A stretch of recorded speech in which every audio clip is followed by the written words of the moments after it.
Hello and welcome to the Success Showcase. I'm your host, Eric Lopkin with the Modern Observer Group. And with me, as always, is Chip Janiszewski from the Happiness and Success GPS. Chip, how you doing this week? Doing great. How you doing, Eric? Doing fantastic. It's February already, and yesterday was a momentous day. It was 02/02/2020. Yes, happy Palindrome Day. I've always been a date nerd. That's something that only happens, I think they said 900 years, something like that. Yeah, but it's pretty interesting. Plus, it was my brother-in-law's birthday, so he's has his birthday every year on Groundhog Day. I have no idea what that means, but it's pretty cool. Well, I guess if he sees his shadow, he gets to be 1 year older. There you go. All right, so today we're going to be talking about the 4 Ps of success. So, Chip, why don't you tell us what the 4 Ps are? Well, as a lot of you folks know, I brand myself the Happiness and Success GPS. And the formula for happiness and success is living life with the 4 Ps: purpose, passion, positivity, and a plan.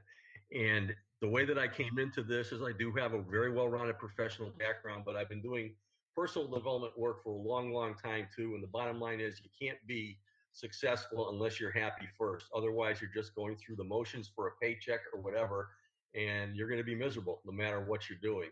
So all I am, and you do this a lot, and what you talked about too, is the voice of awareness.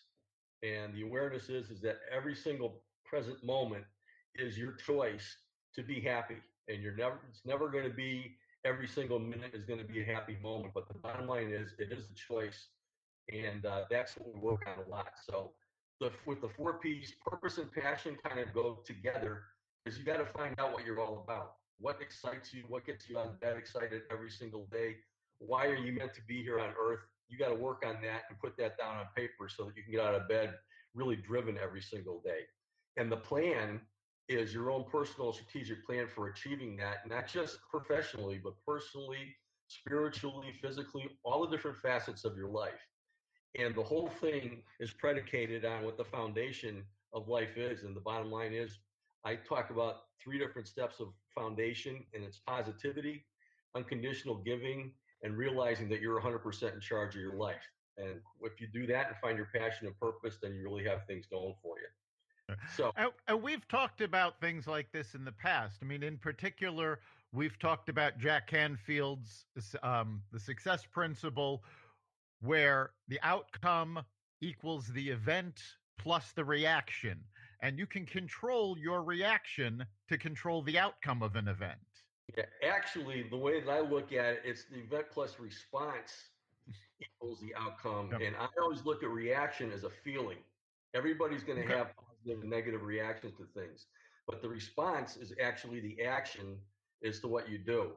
And the most important thing that you can do is just put a pregnant pause between a negative reaction and how you respond. And that's something that you have to work on, and you have to develop a positive perspective and a lot of things to be able to do that. But silence and not saying anything is a much better response than just automatically teeing off on somebody because they said something. So that's really the key, because the bottom line is if you want to change the outcome to any event, you have to change your response from negative to positive. And that really is so key. So moving on with the P's, how do these fit together? Okay. When I talk about life, I talk about 3 different sets. I like to use dots because they're easy to connect. But you have your journey, which is your life's experiences so far and your influences. That's where you've been. And what that does is it makes up the second set of dots, and that's you, who you are right now. What is your mindset and your attitude? What are your virtues and beliefs? And what is your personal plan? For most people, their personal plan is just sitting down and living another day without thinking about it. And then the third is the present moment. What are you going to do with that? And the bottom line is, whatever you are right now, it's the foundation for you forming the 5th P, which is the most important P, and that's called perspective. And perspective, I always talk about in simple terms, it's the culprit for everything bad that has ever happened and all good. If you have conflict and you have winner and loser, you have problems. If you have collaboration, then great things happen. So your foundation fuels your perspective, and that's what fuels your response. So if that perspective is positive, even if you have a negative reaction, you can still respond positively if you do that pregnant pause. And your response is it's going to influence your outcome. So that's how And they all connect.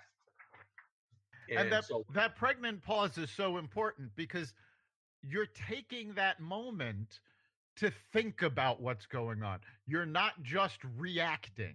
And that's where a lot of us go wrong is that something happens and we want to react immediately.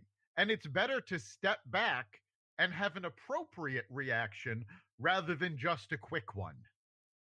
yeah, and that's something that you have to work on. I mean, a lot of you folks out there have heard about mindfulness or meditation or whatever, but this is mindfulness in its simplest form. The bottom line is if you can pause and unbusy your brain, you can respond accordingly. You have control of yourself as opposed to just automatically making your reaction your response. So that's the key. The way that this works is that if you do have your 4 P's fueling that foundation that I talked about, again, it's purpose, passion, positivity, and plan, you're going to have a positive mindset. And that's going to fuel a positive perspective, which will influence your mindful positive response. And again, the key there is pausing. And if you have a positive response, then you're going to have a positive outcome. And the way that my keynote talk goes is I actually call it the power of positivity, turning obstacles into opportunities. And the bottom line is in every obstacle, in every yes, but, there is a yes and there's a 180-degree turnaround where you can turn something into a positive response. And what I do when I do this, I actually let's list all the negatives that are out there, all of your obstacles, and we turn them around 180 degrees. And if you can get yourself into that mindset where for a whole week, every time you want to think about the buts and what are the obstacles, try and change that into a yes and come up with a quick solution by pausing for a second. Magic is going to start to happen in your life, and that's the key to it. It's Yeah, not that's a great thing for people to remember, and it's actually one of the first rules of improv. For an improvisation to work, you need to not look at no but and turn it, but go with yes and continue on with what someone else has done. In this case, you're taking that same mindset saying, okay, yes, and we can add on this rather than approaching it negatively and going, well, no, that's not going to work because. right. And I do actually have the formula for developing a positive mindset. And that basically it starts out with you're going to have tools, which I like to talk about a victory log, which is just listing every great thing that's ever happened to you in your whole life, all of your accomplishments. We talk about gratitude journal, very, very important to think about gratitude every day and write things down. We talk about visualization, your All right. mindfulness right in there, that pregnant pause. Before we go on to visualization, what is the difference between the victory journal and the gratitude journal? The victory journal is where you start. You sit down and you analyze your whole life from childhood up to where you are right now. And you write down stage by stage every great thing that has ever happened to you and all of your accomplishments. It's going to be a very, very long list. And the bottom line is next time you're down on yourself and you take a look at that, you're going to realize all the great things that have happened to you. So it's a great tool to start with. And then the gratitude journal is just continuing that on a daily basis, thinking of something that you're grateful for and writing it down. And included in this, I highly recommend getting into a morning routine when you wake up to work on this and be grateful when you're waking up right outside the box. And also be grateful for something before you're going to bed at night, because if you do that, you're going to sleep a whole lot better. So if you actually formulate that into just a quick habit in the morning and a quick habit in the evening, starting and ending your day with positivity, it does a world of good. Excellent. All right, so let's move on to you were saying about visualization. Yeah, visualization. These are things like putting down your what do you call it? The posters that you put on the. I'm The drawing a motiv- blank here. the The ones that motivational posters. yeah, basically I surround myself. I have calendars, pictures of family, and so on and so forth. But you can also put down goals and that kind of thing. Visualization is also beginning with the end in mind, which is a principle right out of Jack Canfield's and also Stephen Covey's 7 Habits of Successful People. But visualization is actually visualizing yourself having accomplished what you're looking to do. And that's a great, great tool for positivity. The maintenance method for these tools, once you get them down, is gratitude, feeling it and acting upon it in every instance of the day. And you can be the person at work or in school or whatever who the next time people are starting to get negative, you can turn it around just by saying something positive. And the bottom line is positivity does become contagious once you start rolling with it. So gratitude is very important. And then the fun thing that I talk about to keep this going is what I call the throwouts. And the throwouts are things that we just automatically have been doing as human beings since mankind started walking the earth. Criticizing, complaining, gossiping, looking at the negative side of things, bringing yourself up in a consequence-based world as opposed to looking things positively. So I talk about getting rid of those things, throwing out the negative media, stopping complaining and judging and criticizing. Again, you have to work on this, but it's really, really important to do so. And one of my favorite books out there is called A Complaint-Free World, and the author's name is Will Bowen. And the reason I like it is obviously complaining is a bad habit that we automatically do, but he has a 4-step process that turns not only complaining, but any bad habit into a good habit. And the 4 stages very, very quickly are: number 1, unconscious incompetence, which is the bad habit. And what he has is a 21-day challenge to stop complaining. And what happens is you have this purple wristband, and every time you complain, you have to switch wrists.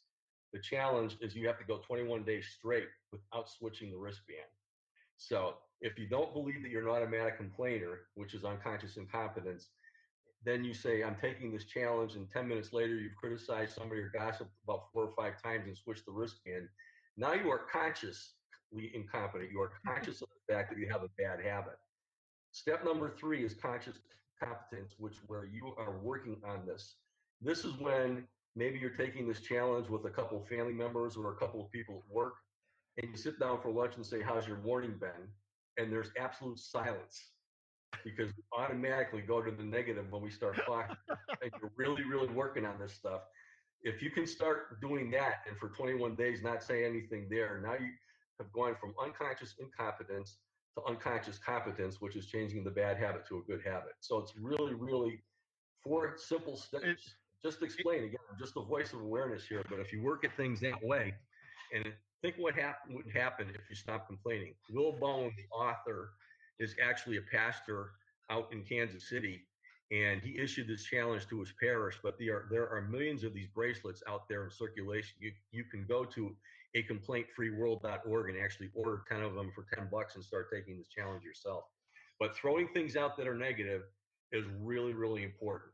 So again, you have your tools for yeah, and building a positive mindset in the first place, maintain it with gratitude, and get rid of everything that you do wrong automatically. And now let's not downplay the difficulties in doing this. I mean, when you have an unconscious habit, making that switch takes effort. I know a lot of people that if they started just not saying anything instead of criticizing or complaining, they would have to go a few days without talking at all before they were able to really, retune themselves. So there is a lot of effort involved in getting rid of that habit, but it is so important to do so. yeah, and the bottom line is if you start using these tools and writing down all the good things that are going on, you have some positive things to think about instead of just the negative things. Um, I just talked a little bit about the 21-day challenge for turning a bad habit into a good habit. What I do when I'm doing this presentation is I follow that up immediately with my 21-day challenge for the power of positivity. And so what I tell people to do, and just listening to what I'm saying rather than even doing it, shows the power of positivity over negativity. So there's 3 different things you're going to do. First, you do your victory log. The second thing you do is you're going to do your gratitude journal, start that up. Then the third thing you're going to do is take out a sheet of paper and write down